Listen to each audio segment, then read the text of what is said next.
Today, I am Maria Sheila Avanero from VS Cream 3D. In this video, I will tackle about the RA 9344 and Juvenile Delinquency and Prevention Act of USA, United States of America, and the similarities and differences between them. First, what is juvenile delinquency?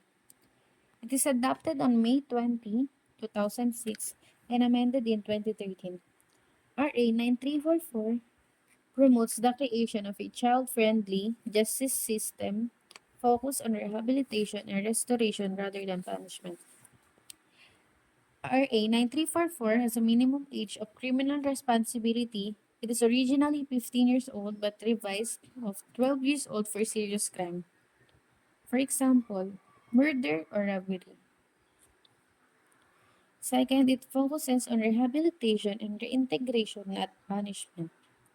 Third, the establishment, Bahay Pag-asa, the youth care facilities. Fourth, this the community-based intervention for youth offenders. Next, the Juvenile Delinquency and Prevention Act of United States of America.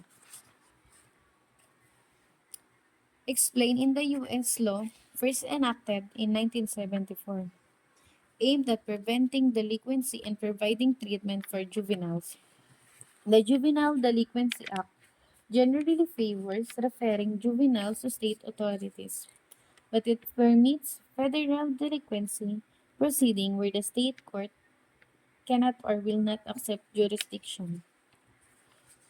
The key features are it encourages alternatives to detention. It focuses in the institutionalizing status offenses like truancy and running away. It, it also requires separation of juvenile from adult offenders in detention. It also emphasizing prevention through community-based program. Next, I will tackle about the similarities of RA 9344 and Juvenile Delinquency and Prevention Act of USA.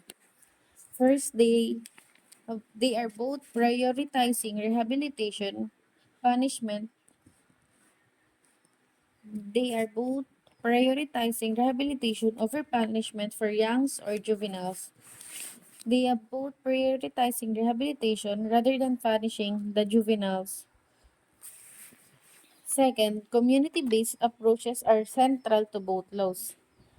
The main goals of separate laws, both emphasizing the separation of minors from adult offenders so that the juveniles will not be influenced by the adults. Fourth, it focuses on reducing recidivism through programs and intervention. Next, I will tackle about the differences between RA 9344 and Juvenile Delinquency and Prevention Act of United States of America.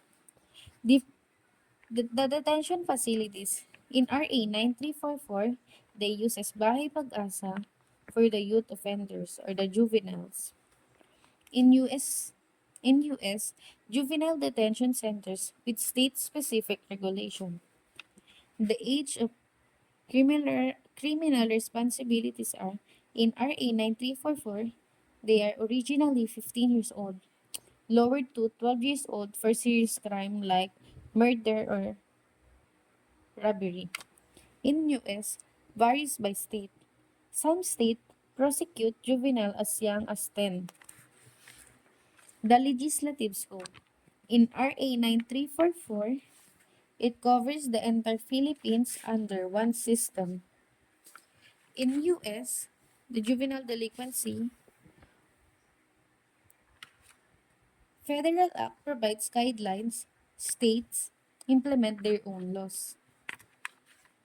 The approach of status offenses. In RA 9344, status offenses handled with community-based intervention like activity, therapy, and more.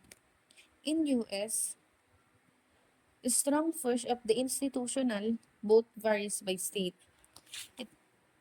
In this video, I tackle about the similarities, differences, and the definition of RA 9344 and Juvenile Delinquency Prevention Act of United States of America.